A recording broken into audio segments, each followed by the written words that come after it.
happy birthday. Hi, Dexter of Music Wave. Happy birthday. See you soon. Hi, this is Wang Yusing from Digos Good Vibes. Oh, happy birthday kay Dexter Music Wave. Happy birthday and more birthdays to come and more blessing to come. Unta, moabot pa kag 300 years. Karang ikaw na rin nabuhi ng kalibutan, kaming tanan na mahuway na, ha? Oo, dalaygon ang Diyos. Ug ayo perme. Correct. Hi, good morning, no? Good morning. Niya kaniya ang grupo sa dos kompanyeros di ay ako si Tikongkong nagpabati sa nag-birthday karon, no? Diha sa Cagayan de Oro sa akong amigo nga si Dexter Music Wave, no? Happy birthday sa akong amigo diha sa Cagayan de Oro. Salamat kayo o manghinaot ako nga tugyanan paglain nga mga tuig nga masumpayan pa, no? Ang imong birthday nga natawhan.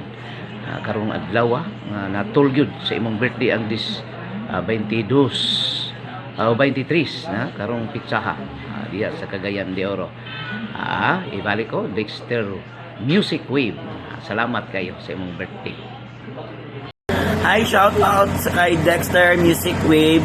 Birthday ni mo. Ngayon kayo na abtan pa. Char lang. Happy birthday o see you soon. Wish it man din nga life ni. Happy birthday to Dexter Music Wave. Kasama ko si Jaya. Ano na dyan? Enjoy your day. Thank you. Dito na Dexter, thank you gid kayo sa imong pagsundo sa una sa kuan niya. Ikaw din nagluto sa kuang food ni Dexter. Unya, Dexter, ako lang wish to Dexter na ma-be safe unta ka na. Dili unta ka ma-sick to Dexter. Ana lang kung fan to Dexter. Love you to Dexter. Na-miss you. May buntag day diha manoy or hapon baka ha.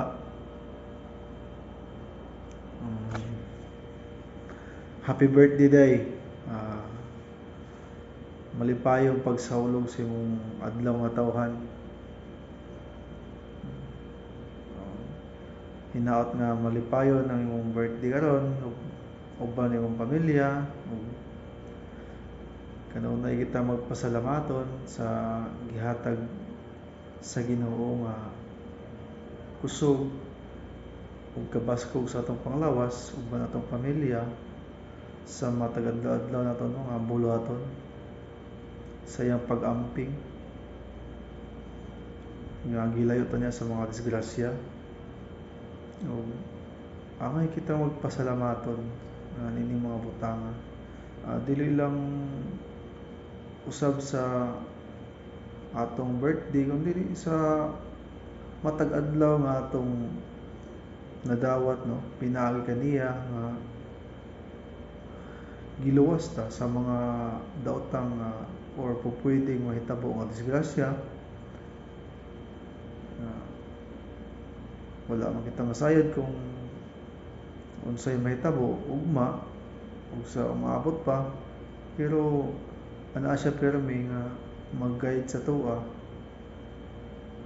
ilabi na sa mga desisyon sa kinabuhi, taliwala sa atong kabisi sa trabaho, sa mga plano sa future. Dili ta nato kalimtan nga anay Ginoo permente nga muagak sa ato andam na maminaw sa atong mga pagampo nga atong idaing sayaha. So, hinaot nga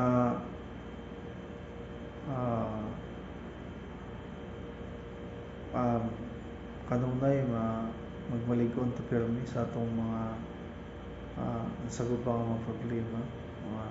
Di ato kalimtan ta nga nay Ginoo andam nga maminaw sa atong mga pagampo. Lisod kayo ang kinabuhi sa tao kung wala tayo Ginoon. So dapat center gid ang Ginoo sa atong kinabuhi. Labos tanan una gid siya.